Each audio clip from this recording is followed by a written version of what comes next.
What is up guys, Morton here from SteamFirst.com with a review for the Weaponographist, a unique roguelite RPG developed by Puba and released April 29th, 2015 on Steam for $10.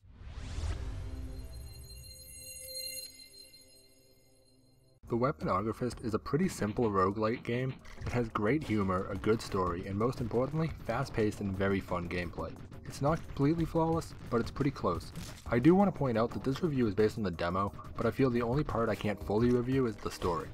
You play as Doug McGrave, a demon hunter who doesn't work for free, that is until a witch from the poor town of Hellside cursed him. Now whenever he's fighting, his weapons will rapidly break down, and his power rapidly drains if he's not constantly fighting. In order to remove the curse, he needs to help the town for free. The characters in the town are all pretty quirky and unique, but the main thing I like about the story is how it fits perfectly with the gameplay. Without the story, the main gameplay mechanic wouldn't make any sense, and I really like how the story ties together with the rest of the game. So on that note, let's talk gameplay, because it's a whole lot of fun. It controls like a normal roguelite game. You control the main character in a dungeon and go room by room killing enemies. The big difference is your weapon will break down as you use it, and eventually it'll break completely and you'll go back to you having just your fists. However, nearly every enemy you kill will drop the weapon it's using. This means that you may use a sword and kill some enemies, and then one of them will drop a machine gun, so you'll use that, and then once that breaks, maybe you'll get a sword off of an enemy again to use. This is a lot of fun, both because it doesn't get boring since you're constantly switching weapons and playstyles, but you're also constantly fighting, because on top of your weapon breaking down over time, if you aren't constantly killing enemies, your level itself will start to decrease.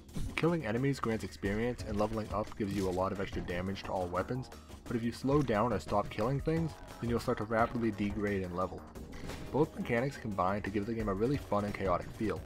You need to kill enemies, pick up their weapons, and run around the room incredibly fast. Of course, this also means that a lot of enemies are spawning in the first place. Every time you kill something, one or two more things will spawn in its place.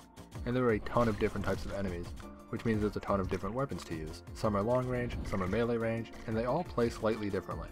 I will say though, even with all the enemies, sometimes it feels like there still aren't enough. There are times when you start to lose your combo and you can't find anything to kill to keep it going. Especially when you have a melee weapon and things are on opposite sides of the room, which is pretty scary since you'll start to lose levels and that makes everything a lot harder. But a lot of the weapons can hit multiple things at once, so it would be a bit too easy if there were too many enemies, even if you'd have to swap weapons more often. Once you die in the dungeon, you'll be put back in town and need to start over. There are checkpoints in the dungeon you can reach, though you can only use them a few times before they break. The only thing that stays from one attempt to the next is the upgrade you buy in town, unless you use a checkpoint which keeps your current level, combo, and weapon. As for upgrading outside of the dungeon, you can do that too with the goop you collect from killing enemies. There are multiple vendors in town that sell upgrades, ranging from increased damage on different weapons to an increased chance of getting chests to spawn in the dungeon. Managing what you upgrade is pretty important, especially if you throw all your points into upgraded swords and then you go through a bunch of levels where no swords drop. It'll be hard for you if you aren't careful. Overall, the mechanics combine to make a very unique and super fun game. It's fast paced and constantly changing. The upgrades and levels you gain have a big impact and are very noticeable, so you can really feel a sense of progression. The only big downside is it can get kind of grindy, like when you can't pass a certain area and just need upgrades, all you can really do is grind through the dungeon until you get enough to pay for what you want. Gameplay gets a 4.5 out of 5. Graphically, the game looks great. All the enemies look vastly different, so it's very easy to know right away what you're fighting against and what weapon they'll drop. The rooms throughout the dungeon have a fair amount of backgrounds, but they're actually kind of repetitive sometimes. Every room is the exact same shape with nothing in it but enemies and maybe one rock. The color schemes are different enough, but you'll end up in the same rooms over and over. Graphics get a 4 out of 5. The sound is fantastic as well. All the weapons have a really unique sound, which is important because there's a lot of them and it would get confusing if they all sounded similar. Plus it helps to know what enemies might be across the room if you're looking on the other side. On top of that, the soundtrack is great. It does exactly what a soundtrack should do. Amplifies the experience without completely standing out. It's nice to listen to, but not overwhelming. They really did a great job. Sound gets a 5 out of 5.